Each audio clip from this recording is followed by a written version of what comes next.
India और England का भी मैच हुआ है जो कि बहुत ही एक ज़बरदस्त टेस्ट मैच हुआ है। जो टेस्ट मैच की ब्यूटी होती है वो हमें देखने को मिली है। 35 रन चाहिए थे, 4-5 विकेटें हाथ में थी इंग्लैंड के, लेकिन क्या ज़लील होकर हारे हैं।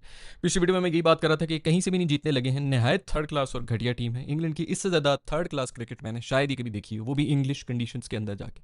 वैसे तो ये सीरीज़ बराबर हुई है, लेकिन वैसे ही मॉरली स्पीकिंग मेरे ख्याल में इंडिया जीता है। और वैसे भी अगर देखा जाए जो सेशंस वगैरह पूरी सीरीज़ के अंदर हुए हैं, वो इंडिया ही ज़्यादा जीता हुआ है। ये पता नहीं किस तरह जीत गए हैं, उनको खुद नहीं समझ आ रही होगी कि हमने किस तरह कौन से मैचेस जीते। इतनी घटिया और थर्ड क्लास क्रिकेट इंग्लैंड ने खेली है। डिजर्विंग तो वो नहीं थे कि ये सीरीज़ ड्रॉ हो। मेरा ख्याल में तो ये इंडिया, वैसे भी मॉरली स्पीकिंग इंडिया ही जीता है। वैसे भी अवे कंडीशंस थी, उसके अंदर आके इतनी खूबसूरत आज सिराज ने जो बॉलिंग कराई है, 5 दिन वो बॉलिंग करता रहा है और उसके अंदर भी जाके उसने 140 की स्पीड रखी है, कायम रखी है, 5 विकेटें भी ली हैं और एंड में आके मतलब 35 रन जो भी हो यार, जितनी मर्जी आप चढ़ दौड़े हैं, लेकिन 35 रन कहीं ना कहीं जो है वो बैटिंग को ही होती है कि यार पूरी रात भी जो है वो गई। उसके बाद पता नहीं रोलर शोलर भी चढ़े होंगे पिच के ऊपर। ये और बात है कि सुबह भी जो है बादल शादल थे, बॉल भी काफ़ी हिल रही थी, बॉल वैसे कुछ ज़्यादा ही कांप रही थी और उसके अंदर तो इनसे एक सिंगल भी नहीं लिया जा रहा था। अभी ये पता नहीं कितनी ओवरटर्न वगैरह डिसीजन हुई हैं, क्या कुछ हुआ है। और फिर इन सब के होते हुए, लेकिन फिर भी इन सब कंडीशंस के अलावा बेहतरीन परफॉर्मेंस दी है। सबसे पहली बात तो ये कि कल जो सिचुएशन बनी हुई थी जिसमें रूट और ब्रुक जो हैं वो दोनों खड़े हुए थे, 100 रन उन्होंने बना लिए थे, पीछे 50 रन रहते थे और 7 विकेटें हाथ में थी,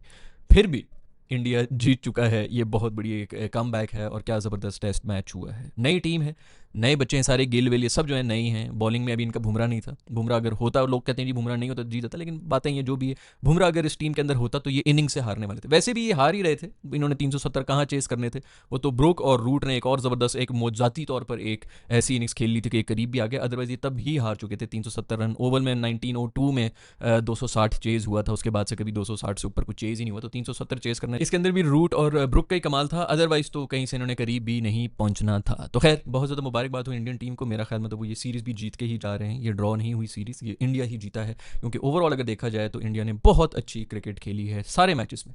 हर मैच 5वें दिन तक भी गया है। मेरा ख्याल में स्पॉन्सर्स को खुश करने के लिए ऐसी पिचेस बनाई गई थी। आखिरी वाली पिच जो थी, ये कहीं से लग रहा था कि ये इंग्लिश कंडीशन है, लेकिन इसके अंदर ही सबसे ज़्यादा डोमिनेट इंडिया ने किया है इनकी कंडीशंस के अंदर।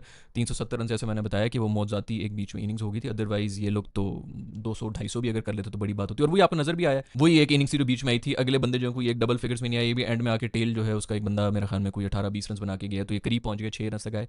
अदरवाइज मैच बहुत पहले खत्म हो गया था। हाँ, एक डिसएडवांटेज था कि वोक्स जो है वो इंजर हो चुका था, तो 3 बॉलर्स के साथ खेल रहा था इंग्लैंड, वहाँ पर थोड़ी सी एज हो गई थी इंडिया को, लेकिन फिर ये तो क्रिकेट का पार्ट ही है। मेरे ख्याल में इंडिया ने बहुत बेहतरीन क्रिकेट खेली है और वो जीते भी हैं। सो बहुत बहुत मुबारकबाद हो इंडियंस को भी। अवे कंडीशंस, वो भी इंग्लिश कंडीशंस के अंदर आके इस किस्म का परफॉर्म करना कोई छोटी बात नहीं होती। खैर, दोनों मैचेस अगर आप लोगों ने देखे तो नीचे कमेंट्स में मुझे लिख के बताइएगा। पाकिस्तान की विक्ट्री भी आप सबको बहुत बहुत मुबारकबाद हो। अब होंगे ओडीआईज जिसके अंदर बॉबी भी वापस आएगा और रिजी भी वापस, नसीम भाई भी शायद, हाँ ओडीआई के अंदर वो भी हैं, तो वो भी वापस आएंगे। मैं मिलूंगा आप लोग से नेक्स्ट वीडियो के अंदर। अपना ख्याल रखिएगा, बाय।